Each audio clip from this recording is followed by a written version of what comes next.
In this video, we are going to watch Ben Shapiro absolutely destroy a few activists. Now, this video has gotten a lot of traction over the years, and there are a few little snippets that I'm sure you'll recognize. But in my opinion, by far the most savage moment of this entire debate, and definitely the most underrated one, is actually the last clip. So buckle in, guys. Let's get into the clips.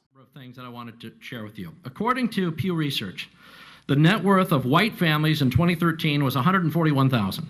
For black families, it was $11,000. Even less than the $19,000 it was in 2007. According to economist Edward Wolf of the University of New York, excluding vehicles and other durables, the median black family worth is just $1,700, while 40% of black families have zero or negative wealth. White family worth, in terms of financial worth, is 69 times more than that of black families. Given this disparity, how can you argue that racism is not a driving factor in income inequality? Because it has nothing to do with race and everything to do with culture. And when you have a culture that doesn't... You know what? Explain to me. You explain to me why black kids aren't graduating high school. Explain that one to me. Explain to me why black kids are shooting each other in rates significantly higher than whites are shooting each other. Explain to me why 13% of the population is responsible for 50% of the murder. Explain to me why the number of black kids in prison, not for innocent reasons, not for walking down the street and getting pulled into a prison, is so high. Explain, if it has nothing to do with culture, explain to me why the single motherhood rate in the black community jumped from 20% to 70% in the same course of time that the civil rights movement has made such tremendous strides. Is America more racist now than it was in 1960? And if it is, please explain to me how that happened. There's levels to this shit, young boy. There is levels to this game, and he tried to make a really civil and logical point. He was ready to answer the question in good faith, and then they started buckling over laughing at what he was saying. So they 100% asked for that sort of response. And my favorite moment of that entire exchange is when Ben Shapiro is on this tirade, and you just slowly start to see the wind go out of the sails of these activists. They just slowly become more and more deflated. Absolutely classic. And you know what they were thinking? Oh God, I hope I don't have to respond to this. Now, the next exchange is about looting and rioting that happened in Baltimore. Before we get to there, guys, if you get value from these videos, make sure to chuck a thumbs up on it, subscribe to the channel, and hit that notification bell and turn on all notifications so that YouTube doesn't push me out of your sight, because I would miss you so dearly. So what do I think those riots are? I think they're depravity, I think they're thugs, and I think if you really want to make a difference, Thurgood Marshall, who grew up just 2 blocks from there, did such a thing, who was a contemporary of Martin Luther King. Now I'd like to skip over to Dr. Seacrest. I look at the Baltimore uprisings as more than just riots, right? I hate the idea when you say thugs and riots, right? White people riot as well. When y'all win Super Bowls 2 years in a row, y'all get off the hook. Don't make it seem like it's just Baltimore getting upset. So my 30-second answer is I feel the frustration of what's happening in the community, and I think it's a symptom. The uprisings are a symptom of a pressure that's been unaddressed for too long. First of all, she didn't say anything about black people. You said that. Nobody said that only black people can be thugs. All of those middle-class white kids who go join Antifa and start LARPing, when they start burning buildings down and ruining small businesses, we call them thugs too. And what a terrible false equivalency there. There's a big difference between people celebrating their team winning the Super Bowl and rioting and looting and calling for the abolition of the police and the destruction of Western civilization. Ben. I'm offended by the language of uprising applied to people who are breaking into other black people's stores and looting them. This is a lack of values. And people who are destroying private property, destroying cop cars, in an uprising against what exactly? Against the black police chief, against a mostly minority police force, against the black mayor, against the black president, against the black attorney general, against against a city council that is 9 of 15 are black and all 15 are elected Democrats. What is the uprising against? What is it seeking to achieve? Levels to the shit. I still don't see what exactly the riots are seeking to achieve. Bottom line is, this is all, it all could be boiled down to just act like a mensch. Act like a human being.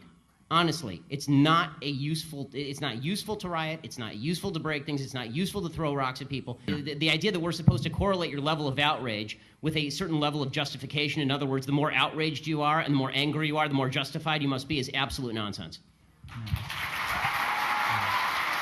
I absolutely love that point by Ben Shapiro. Your level of outrage doesn't determine how right you are at all, and you see a lot of that these days. People are so quick to call you one of the phobes or one of the isms, and it stifles any chance for people to be able to have a productive conversation. The great Christopher Hitchens once said, "If someone tells me that I've hurt their feelings, I say, I'm still waiting to hear what your point is." In this country, I've been told that's offensive, as if those two words constitute an argument or a comment. Not to me, they don't. No truer words spoken, and our participation awards safe space culture these days is enabling young people to be emotionally incontinent babies. Then, since the issue of disparity has come up a number of times, when does disparity not indicate racism?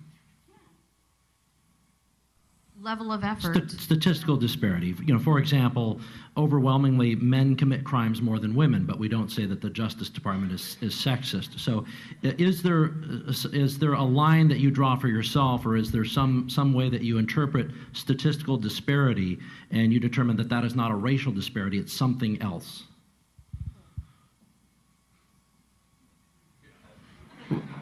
Well, we can return to it. That's okay too. Ben, did you want to? Yes.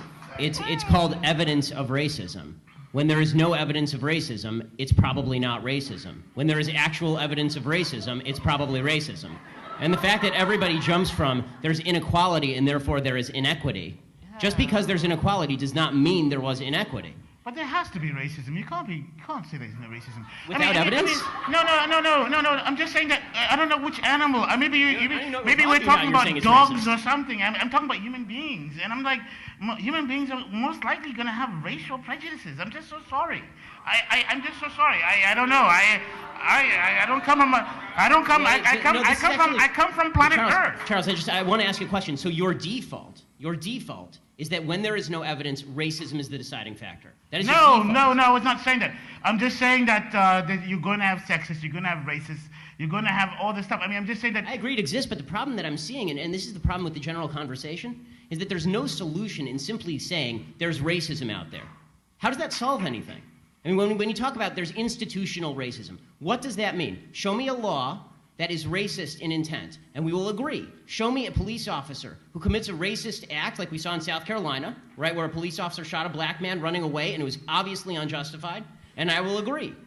But you need, the idea that you can craft a narrative based on no racism because it just must be somewhere out there in the ether, that doesn't solve problems for anybody and creates more problems for people because now they grow up in a milieu and an environment where they are told that every obstacle they face is from some shadowy, nameless, faceless group who is out to get them simply because of the color of their skin. They'll never succeed in that environment. They honestly thought that they'd really stumped him with that question at the start there. Is there a line that you draw when you determine that something's not a racial disparity?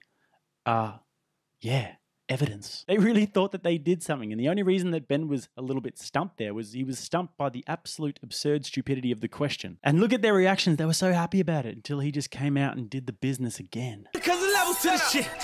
Oh, Lord. And guys, if you think that Ben Shapiro is good on the idea of disparities here, then you absolutely need to read Thomas Sowell's book, Discriminations and Disparities. And if you go to my website and you sign up to my email list, which the link is pinned in the top of the comments, I give out a free PDF with my top 10 books, movies, podcasts, and YouTube channels. It'll have you guys armed and dangerous. Now let's get into this last clip. And for me, this is by far the highlight of the whole video.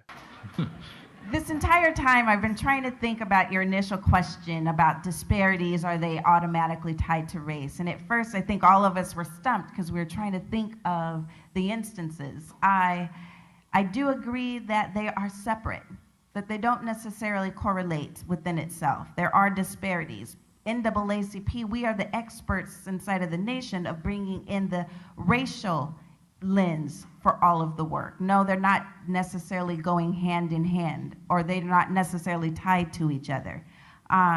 So that's how I would answer it. No, they don't have to go together. My job as a civil rights attorney is to be able to make you see race at every given opportunity, but no, it's not present in each and every single disparity. To your second... What are the standards? What are the standards, the difference? I mean, you said that you want people to see race in every single issue. Where so it's present. Where it's present. Okay, so for instance, if we're what's talking... your standard as to where it's present? Absolutely. What's my... take something as simple as if we're talking about a disparity, say men and women. My job would be to show what does that look like when you have women from a different group, communities of color? What does it look like when we're talking about a woman who's working or stuck in a minimum wage job, not as a starter, but for her career? Right. No, I guess the what does question that I'm look asking like? more And so specifically. we bring in the racial dynamic of Right. how that affects. No, I understand that. The question that I'm asking is, when do you decide something racist has occurred? Racist? Yes. When can you decide that an act of racism has occurred? Because if you have just a statistical disparity, has an act of racism automatically occurred? That was David's basic question, I think. Right. There's obviously there might be there will be a disparate impact on different groups of people. That doesn't necessarily mean, I think what you're saying is, doesn't necessarily mean something racist is going on, even though there's a racial impact. So the question was about, where do you draw the line between something that might have a racial impact but is not inherently racist? Yeah. Let me move on. So she starts off with a blatant logical fallacy when she says we are the experts inside of the nation in bringing in the racial lens. Really not sure what qualifies you for that. And then she says, my job as a civil rights attorney is to make you see race at every given opportunity. Talk about saying the quiet part out loud. And back then, I think this was like pre-2015 or maybe around that time, you could pretty much say these sorts of things with impunity. But thanks to people like Ben Shapiro and thanks to companies like the Daily Wire and this cultural conservative pushback that's happened, the everyday person is much more likely to be able to spot when critical race theory is being espoused in a conversation like she's just said. And one of the core tenets of CRT is seeing race in absolutely everything. And then just like the what is a woman question, Ben absolutely gobsmacks her with one question.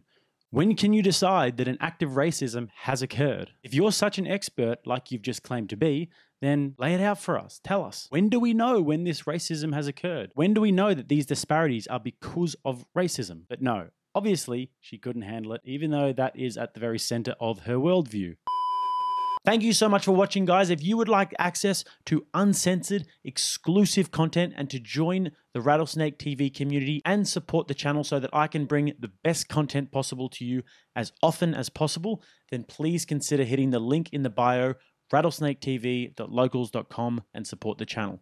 And if you want to watch another clip, click right here. And if you want to subscribe to the channel, if you get value from these videos, then click right here. Until next time, I'm Jake. This is Rattlesnake TV.